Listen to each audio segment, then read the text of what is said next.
So we've been talking about career like heavy so far in this conversation, past whatever 20, 30 minutes we've been on here. But Summer came with a lot of information that was aside from the career, like the reason that we work.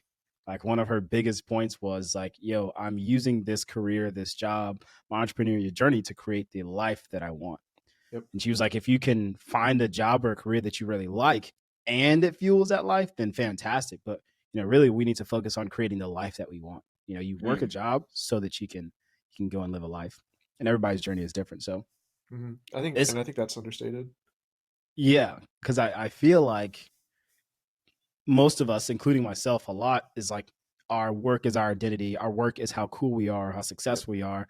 When like if somebody's traveling and they're living like they're traveling because they want to and they make enough money so they can travel, like great, that's the life they want to live. Also, if someone's like not traveling and they're just staying at home and they make enough money so they can stay at home, like this person is also successful. Yeah. I'ma be who I gotta be. I ain't living in your fantasy. I'll be real if it's the death of me. I'ma be who I gotta be. And I don't care who you pretend to be. Cause I'll be real if it's the death of me. Yeah, liars are liars. They bring it. I was mostly just talking about how like one of the biggest topics I think we talked about in Summer's podcast was the difference in qualifications, right? Especially like difference in backgrounds, right? Leo and I went to college. We have a college degree. Summer didn't go to college, right? And so like we hinted on a lot of like different paths to success, and I think it was a really good point because like I think it showed that like all of us, there's no one right path to be successful or like to make it work for everyone, right? But I think the shared component with every single one is kind of what we talked about. It's how hard are you working, right? When you first get your opportunity, like you have to grind, you have to put the work in, you have to prove yourself, regardless of your qualifications. Facts. That's a good point. Yeah, I know that was like mainly centered around school. I think was what she was talking about was like it was heavy on like, hey, if you have another option, to make a career or make the life or whatever, and school isn't something that you have to do or whatever, or you feel like you don't have to, then like explore those alternate paths. Yeah. And I think it's tough too, because, for so long, the standard path, right, was going to school. Yeah. And they don't tell you about alternatives. And I think the most common alternative you probably hear is like, if you don't go to school, you can do a trade. But that's like old fashioned. I think times have changed a lot. Yeah. Especially with like the digital age and stuff, and tech being a big proponent, like you can take her path, right? You don't say don't. And I have a ton of coworkers as well. People I've worked with as engineers or other roles in tech. Are there a lot of coders who like don't have to go to school in order to still gain their qualifications? Qualifications as in like skill, I guess is what we're talking about. Yeah, I mean you can self-teach yourself, right? Okay. It's similar to I think product people and also designers can do it as well, as long as you have a body of work that you can show for, and then you can pass like the basic competency tests. There's no reason why you shouldn't be considered. Yeah. So it's really like, I think it takes a little bit more work if you're starting from nothing, essentially. Like if you have a fresh college grad and then you have someone who is self-taught, both like no work experience, right? I think the college grad is going to looks easier because they're going to have a more established body of work from their schoolwork, right? And then, but it's not to say that someone who's self-taught is just going to get passed over. Like you can still get an interview, but you really have to do like a good job of doing stuff on your own, creating your own projects, and like having something to show for and be able to talk about it. Yeah. Because if you don't have if you don't bring any examples to prove like your capabilities, they don't know if you can do it. Exactly. There's already hesitancy there, but they for sure don't know if you can do it if you don't bring any examples. Exactly. Yeah. And sometimes those people are even better because they did everything on their own versus having like a rubric or something guiding them like you would for like a curriculum at school. So you can go both ways for sure. You just hit a point that I didn't think about before. Yeah. I think again, go ahead. Oh no, I was just gonna say like I think we're going the same right direction. Is like, but like just because you have like a degree doesn't necessarily mean like that you're capable. Yes. So the direction I was going to take is like, it may be, and this is coming from someone who has a college degree. So don't think that I'm bashing people who have a college degree because I don't have one. I have one. and I'm still bashing the people who have a college degree. But I'm thinking that like maybe because she didn't go to school, like she's able to think more freely, because to be honest with you, like school doesn't teach us all the time to think more freely. They think us first, or they teach us first rubric. Hey, first follow these rules, and I want you to follow these rules. What is it? Freedom within a framework is what I've heard the term. So freedom with it, you have your freedom as long as you stay in this box. Then you have as much freedom as you want to, and that may be like an advantage, especially for somebody who's creating designs or doing marketing or whatever it is. Like, hey, like I can actually create something like from start to finish just by myself. I don't have to worry about you telling me every step of the way, which may happen for people who come from schools. I think it's a good point, but I also think like I also have a college degree, but I feel like I was taught how to critically think in college more, like how to like I that's feel like what I wanted to, that's what I wanted to talk on, is like, yeah.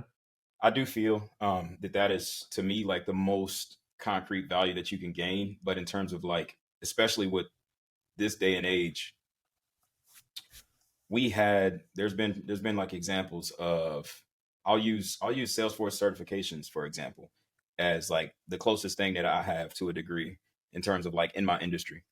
Those, even though that's super industry specific, platform specific, like you said, I can have 10 times certified and not know nothing, you know.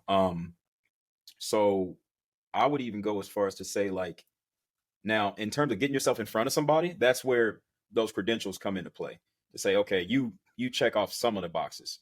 But I've seen people who, and I'll kind of tie these together here, have only had one cert, which in the industry, more certs the better. So like, you know, let's call it MBA versus, you know, whatever the lesser is.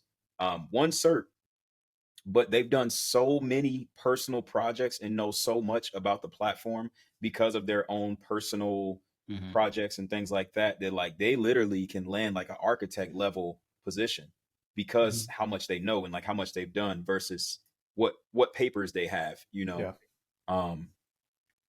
So yeah, that, but I do also, on the other side of that, I feel personally like I could have sharpened my my competency. I could have sharpened like my critical thinking, everything in school. I feel like not going to school, I guess I'll say I missed out on that opportunity.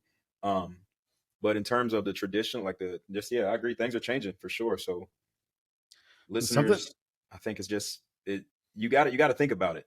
Think about why you're going to school, because we're sitting here telling you, I think that's 3 for 3 right there, saying like, yeah, you don't need school to land a good job. But I don't want it to come off like, yeah, we're just saying you don't need school at all. Like, yeah, I think Kenny was saying there's definitely so much value there. And I feel like I could have benefited a lot from it. It can help too. I think the biggest thing you get from school as well is networking. Like you can springboard your career into like very good opportunities. I would not have my career today if I didn't go to school. So like I can say that in the same breath.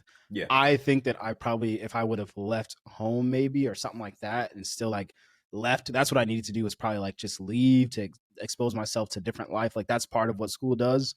But I probably would not have my career. Like I honestly got my job with the Pacers because of the networking that I did in school and like just being in that environment. I don't think I would have gotten that job without being, I mean, it's possible. You can never say never. You know, that was my goal, but like I question if I would have gotten that job with the Pacers. So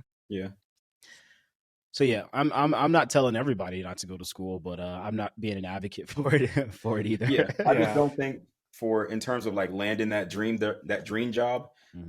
And I think for bigger companies, I think it would be wise of them to start removing some of those strict requirements that they have, especially like government type of positions and things like that, who's super strict as far as GS positions. Degree, you have to have blah blah blah, and you know, and then it's like starting salary range is like 40K, which 40K is great, don't get me wrong, but like that's a lot of schooling versus the employees market that we have right now. So G, I mean, you're living proof that you don't need a degree, and I feel like I found myself having a conversation with somebody, and we talked about, we're like, dang, you know what, like I would love to work in a government position, but like literally because I don't have a degree, that's the only thing I'm missing. I literally cannot work on on like a military Salesforce type of account because it's technically GS. You serious? Yeah. So like that's whack, but I know I have the experience, but you have all of the experience because I don't check that box. You know, that's so like that's why I'm like, yeah, I feel like eventually it'll happen. Wow. But yeah. But one thing that I wanted to talk about before we kind of escaped is y'all talked about networking. and learning how to network in school. So I thought about that a little bit while you were speaking. And for me, when I was in school, um, and I mean high school here, let's talk. I'm thinking about this from the lens of somebody who did not go to college and says, "Oh, you learn how to network in school," but I missed out on that. So if you did not go to college, here's something that I've done recently. Just to drop a little gem here. What I did was to start off networking was via LinkedIn. I started connecting with, we went to the same school together. I just started making connections. And then literally it built like a daisy chain connection of, before I knew it, I was connected with a lot of people that graduated from Lawrence Central, and a lot of people that knew them. We were all connected together. And then there was like from there, it kind of branched off into, I went to Lawrence Central and I work at Salesforce. I work at Salesforce and I know him, so you can start there. If you're trying to start networking and you don't have one, start off with people you went to school with. You don't have to know them, just connect. Just connect. But like we talked about a while ago, sometimes a little etiquette would be nice. Let them know, hey, we went to the same school together. Not too much, not too little, just a general connection and start from there. But yeah, I just wanted to put that out there because I'm like, dang, you know what? My networking journey was very interesting, and I wish somebody would have told me like a formula, if you will, to start networking soon. I think I told you, Lee, I was like, man, I got a goal of making 500 connections. You was like, I remember that. You was like, why? Why? Like, because then I'll have 500 connections. He's like, okay, but what are you going to do with it? I'm like, I'll have a solid network. And what are you going to do with it?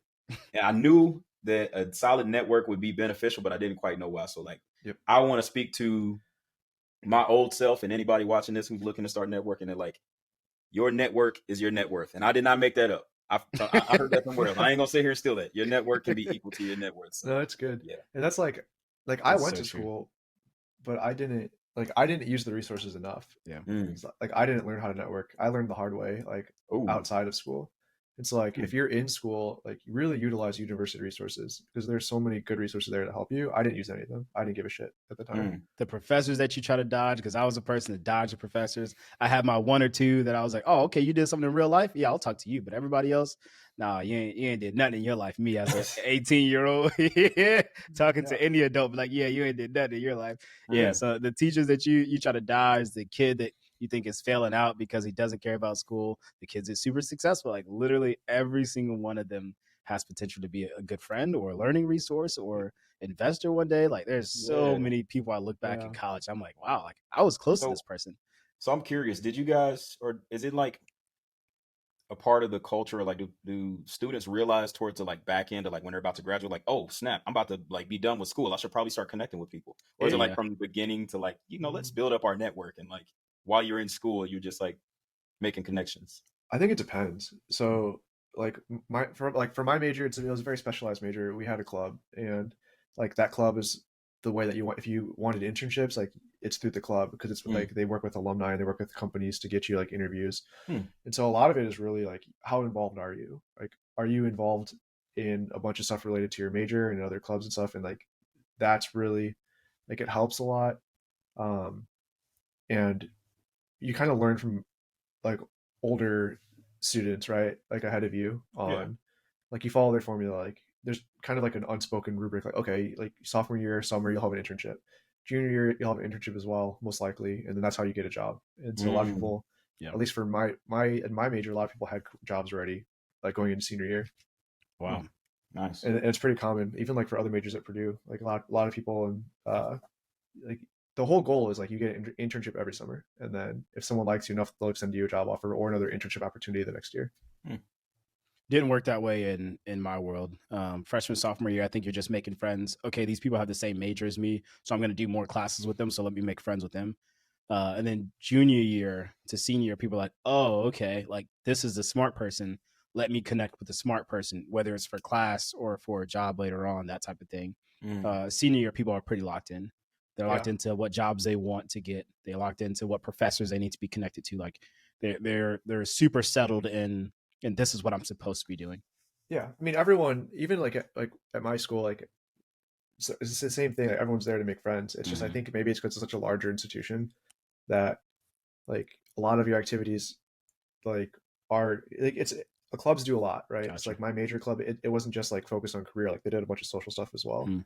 I think people maybe it's just the people that I was surrounded with were way more career focused, but everyone like Like it's not like their whole life was dedicated to that, but like they all knew what they wanted. Yeah, They all knew that's what they were good. going to do. That's They, good. sound like a good. Yeah, sound like That's a you have good a good group to group of people. find. That's Yeah. good. Yeah, that's good. Yeah. yeah, but it wasn't even just like people I was friends with. It's just kind of like most people like anyone I had classes, like I feel like a majority of the students, but there's obviously people who don't give a crap, you know, like, Mhm. Yeah. but Yeah. you know, Purdue does a good job with like, they have a bunch of job fairs that are mostly catered towards juniors and seniors as well.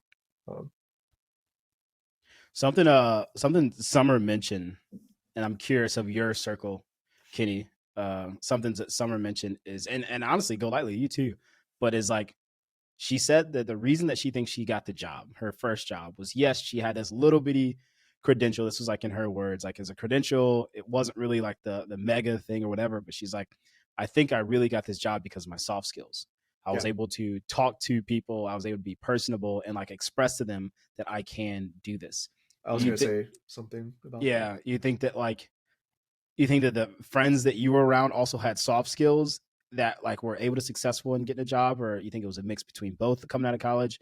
And then Kenny, or go lightly, I definitely want to hear about you, like, because I would assume that a lot of yours is soft skills because you didn't take the traditional route. I think most people that I've interacted with, people in my circle, are like, they're good at the soft skills, and you have to be. I think soft skills are more important in an interview than are you capable. Like it's like small talk is the most important thing in an interview, because it's, if you're just sitting there and it's awkward, like in your first interview, if you can't talk for 10 minutes or 5 minutes, just shooting stuff with your, like with the recruiter, with the manager or whatever, like why do they want to work with you? You're too awkward. And it's like, Awkward. Get out of here. yeah. And it sucks. Like some speaking isn't for everyone. Not everyone's comfortable Yeah. having conversations or making small talk, like being forced to speak, I guess. But it's important. You have to be able to, because it the first like 5 minutes of the interview is mostly small talk, and it's the first impression of you that the other person is going to get. Those bars. On my side, I think I definitely have to agree. It definitely was. It's 100% the soft skills, and especially it's interesting because the company and the community is changing right now, um, being a lot more veteran friendly. But to begin with, like I start off and I'm in the room and I'm looking around and I see like the experience, the credentials, the degree, and I'm like, what am I doing here? Like, how did I get here? And you start to see it right away. Like it really came to light when I started interviewing people. Like the soft skills, you can 100% see them, Yep. and it's like, so to begin with, you get a applicant, or excuse me, you get a candidate, no degree, okay, 1 time certified, and then you have the interview, and you're like, holy smokes, like that was a great conversation for one. For two, they know their stuff.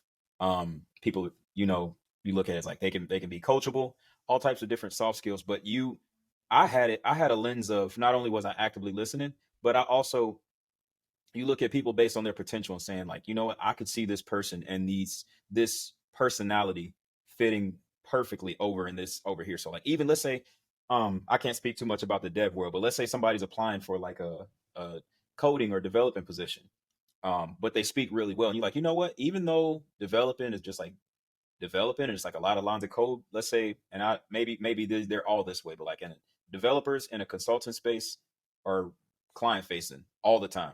So like, even though you want to be like heads down, nobody bother me, I just write lines of code, um personality is really important too. So like seeing somebody, so just little things like that. And that's what I thought about. And I even got feedback. Shout out to the leadership. Was like, yeah.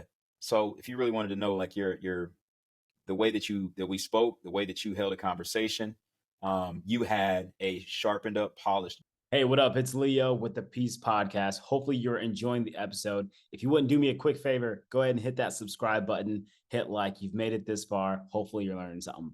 Peace. Background. And we even talked about like the content that I had available. So they use that to assess who I am. So like my character. And then also, yeah, just like, I guess, potential. So Yeah. I definitely have to agree. And I'm always, I genuinely enjoy now hearing people's stories on how they got into certain industries and positions, because there's no, it's 2023, man. There's just no, there's not a linear approach anymore. You can True. you can end up anywhere these days, you know, and be just like, I'm literally like, I don't know what I'm doing here right now. I look up, I'm about to be like looking at, you know, having conversations of promotions and things like that. And it's just like, What Jack Harlow said, I can't believe we're here. I can't believe we're here, you know?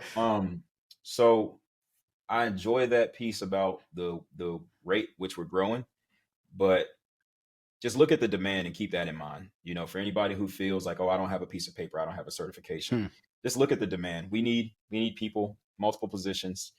And sometimes the numbers don't add up in terms of like graduates and things like that. So if you think that, oh, I'm X years old and I want to get into this industry, it would take me so long for school and I don't have enough time. Just ask yourself, what are your soft skills that you could take to a company and lean on those? You got to leverage those, because those right there are, if you ask me, more than half of the screening process. So I think Yeah. you hinted at something that I've seen a lot. Like, you can definitely talk your way into a job and be completely terrible at it. I know multiple people who impressed, like, wowed people in the interview just because you can talk the talk. And then and like they get the job and you work with them and then you kind of realize this is a mistake. yeah, straight up. Yeah. Yeah. Put your hand down. No, Aye.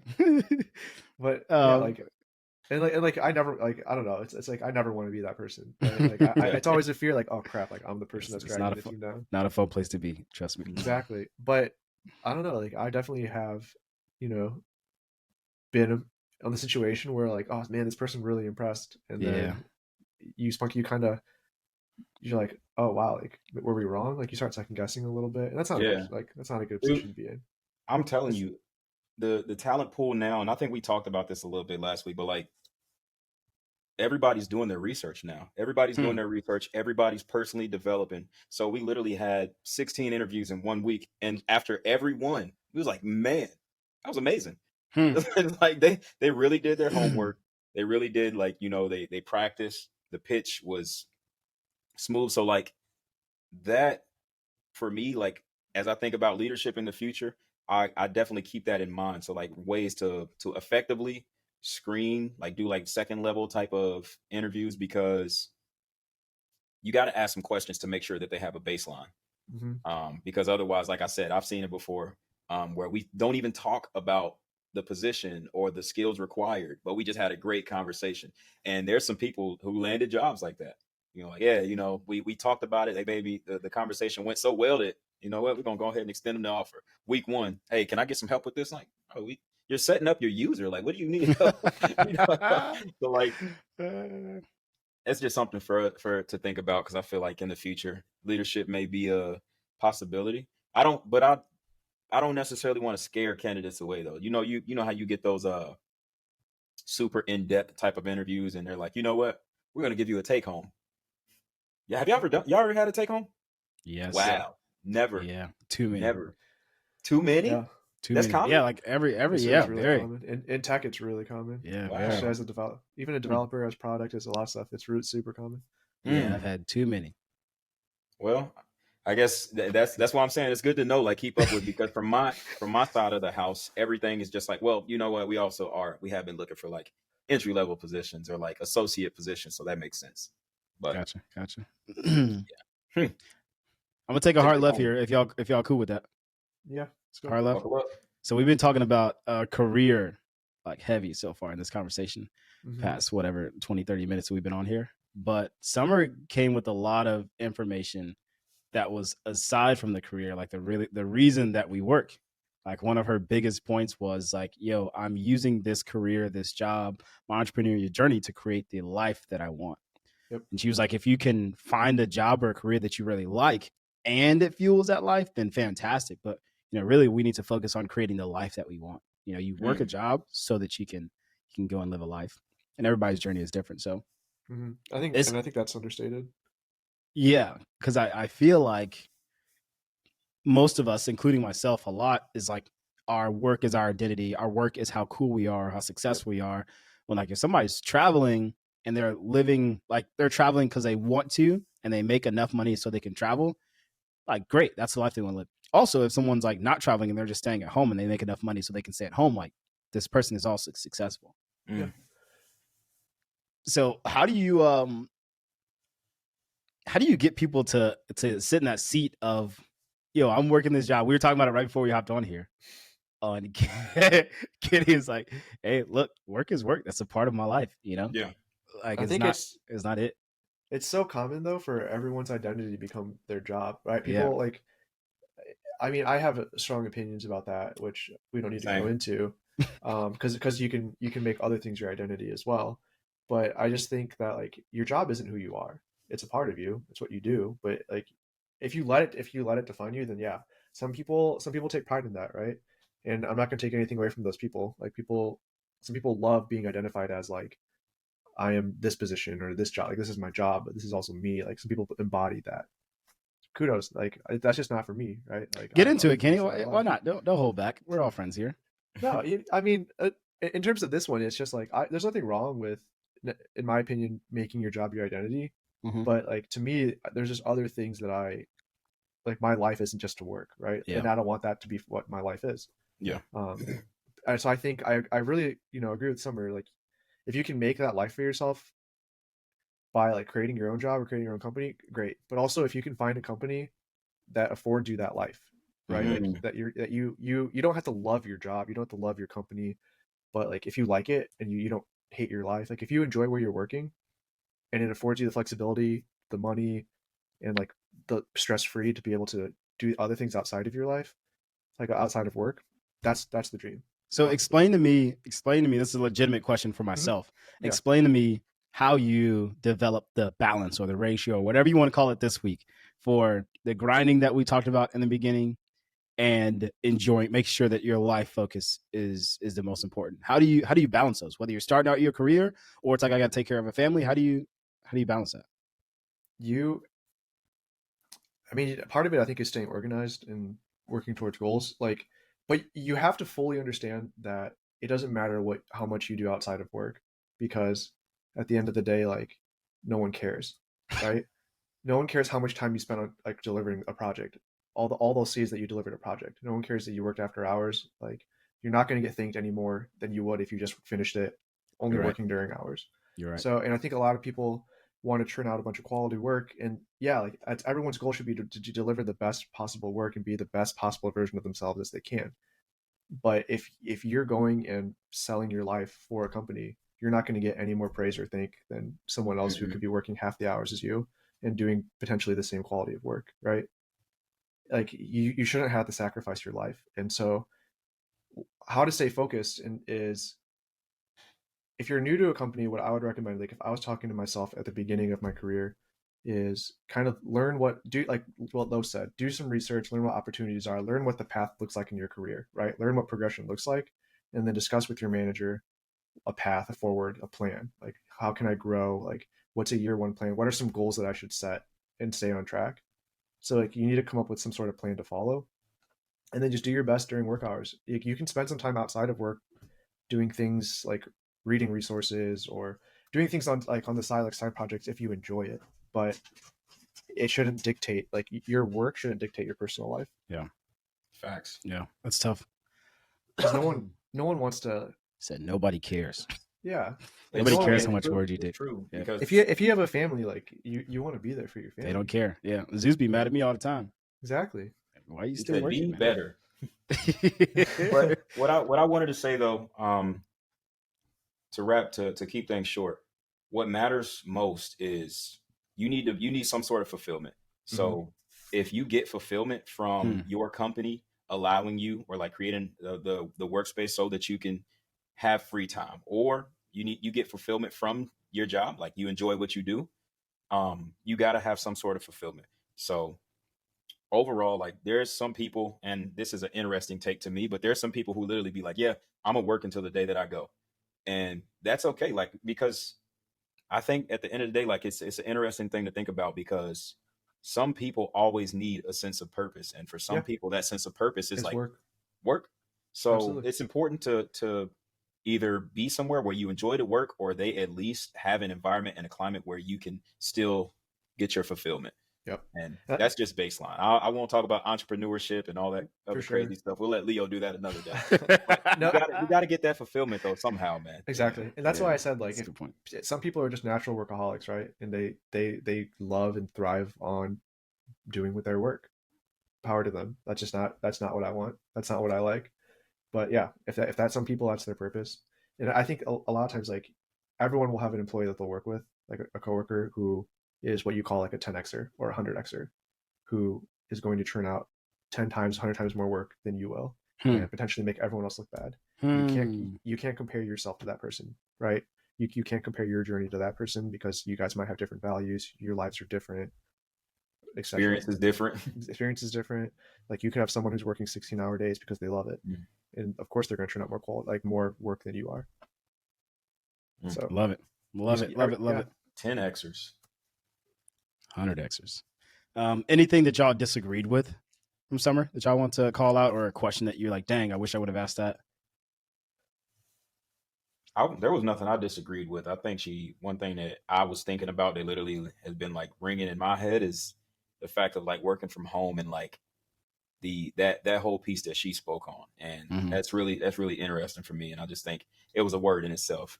But yeah, I want to expand this to y'all just real quick as a parting, is like, how do y'all keep track with your mental state and social life working remote? Yeah, mine's is quick. Mine's is quick. I think Kenny kind of got this way more down than I do, because he's like I said, always tapped into that human element way more than I am.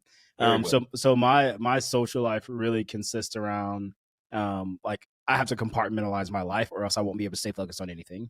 So, for example, like, I have to monitor my phone to where it's shut off or do not disturb for certain parts of the day, or else I don't know how to manage anything at all. Like, it's not like, oh yeah, I got this and I got this.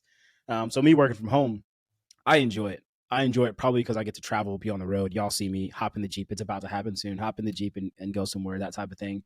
And then friends, I think I'm still trying to figure that part out, mainly because I need to figure out who I actually have with me rather than who's just trying to be around me because I make them feel good. So that's something and I think we all have that. That's nothing special to me. So I'm trying to figure out, I think I do let people in and stuff like that, and it's maybe too fast.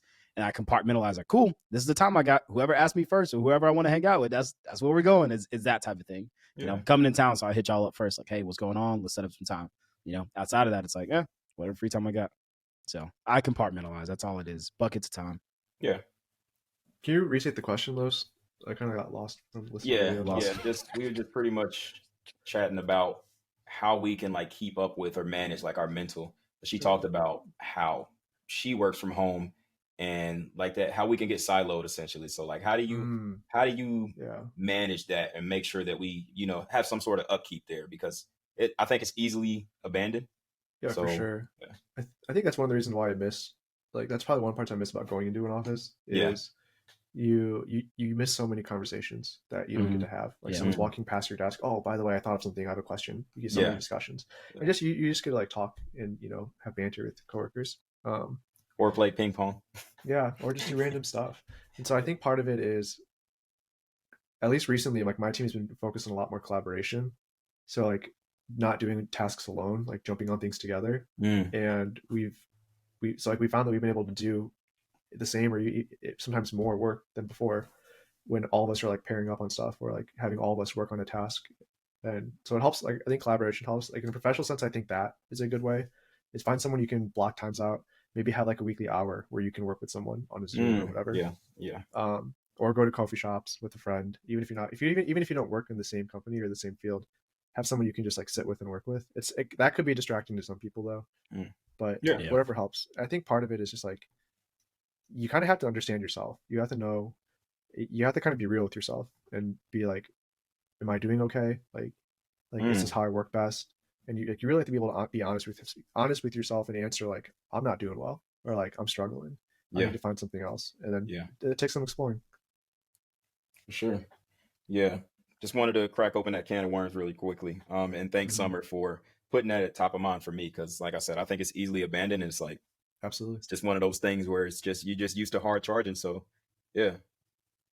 And I think some people, like, recharge from being out with and interacting. Some people recharge from just shutting the laptop off and reading a book or just spending time with themselves. Yeah.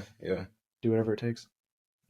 That's something for people to think about who's aspiring to work from home. That's something you got to keep in mind. It's a different world. It's a different world. People say, "Oh yeah, you're available because you're at home," except you're working. And there's it's different on a screen versus in person. So yeah, there's just a lot of things to be aware of. So do some it's not research healthy on for how people everybody. do it. Not everybody enjoys it. Hey, Yeah, this is true. All right. Well, Zeus just came in the room, y'all. So y'all got any Dude said parting shut words? it down. He said it's time to go. Came and pawing at me. Any parting words?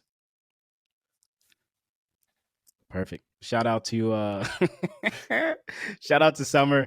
Thank you for coming on, dropping some gems on us, teaching entrepreneurs out there how to do it young, how to do it human, like building a life or building a career for your life or building the life around your career. I don't know exactly how to even phrase that right now, but yeah, living life is the most important thing. So shout out to you. I'm going to make sure that her LinkedIn is in the notes. So make sure you go check her out. If you need a website design, a brand created, anything like that, she's your girl. So like we always say, pursue excellence and cherish everyone. Peace.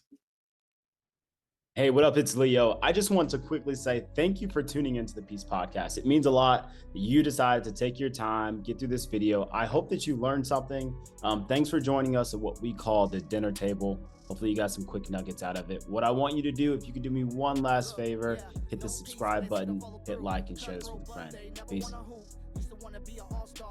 In 9th grade, got a D grade, shot was a fluke, never understood all the passion, till I did music, then I got reactions, I'm rapping about life, you're rapping for the caption, man, what is satisfaction, I'm good if I never mainstream my life, all good if I never reach these heights, I'm good if you don't record my life, I'm good cause I love my life, look.